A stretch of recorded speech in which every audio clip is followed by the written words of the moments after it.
In 2010, the United States represented only 4.5% of the global population, yet it is responsible for 22% of total world petroleum consumption.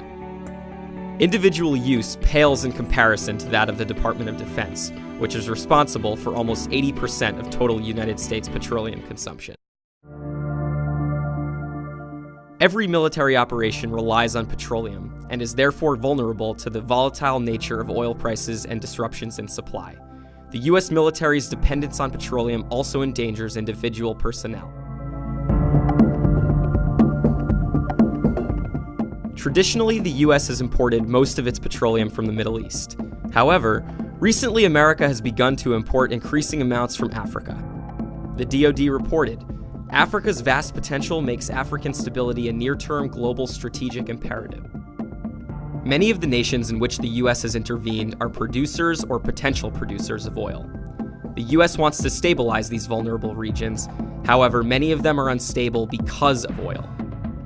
Nigeria is Africa's top oil producer.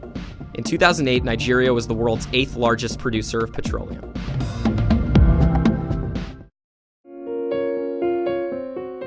Before oil was first discovered in the Niger Delta, Nigeria's economy was based on agriculture. Today, petroleum represents 95% of export earnings. Oil abundance contributes to governmental corruption, economic instability, public grievances, and the emergence of rebel groups. Michael Ross, a conflict expert, identifies these as the relationships between resources and conflict. Petroleum profits do not trickle down to local communities. Nigeria's anti-corruption agency estimated in 2003 that 70% of oil revenues, or $14 billion, were stolen or wasted. Because the government is funded by oil revenues, as one Nigerian citizen explains, rather than being a resource, the people are impediments. In addition, the Niger Delta's increasing petroleum production has exacerbated local poverty. Soil erosion, deforestation, oil spills, and gas flares have contaminated water sources, affected public health, and prevented locals from making a livelihood in fishing and agriculture. As the state benefits at the people's expense, locals have turned to violence. Rebel groups attack oil infrastructure and steal tens of thousands of barrels of petroleum per day. All these factors have been the drivers of ongoing violent conflict in the region.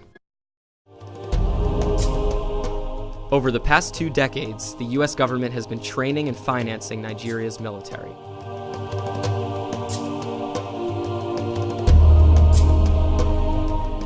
This financing is funneled to the petroleum sector, while policy coordination is lacking and infrastructure addressing health, poverty, and education suffer without financial support. In combination with other factors, resource abundance increases the likelihood of conflict. The U.S.'s direct and indirect investments in Nigeria's petroleum industry fuel instability in the region and drain the DoD of financial and human resources.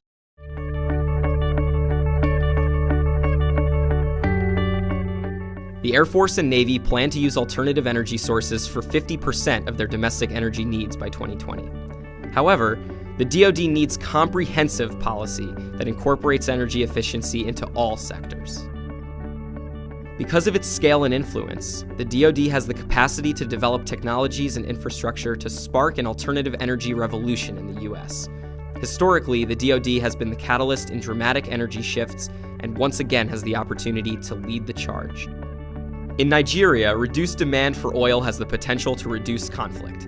In turn, American soldiers can come home. Naturally, reduced demand alone will not solve all of Nigeria's problems, and so it is imperative that the State Department invest responsibly in education, health, and improved governance. Oil, which created the sinews of our strength, is now becoming an even greater source of weakness. By reducing petroleum consumption and developing alternative fuel sources, the Department of Defense can restore U.S. moral leadership and clarity of purpose.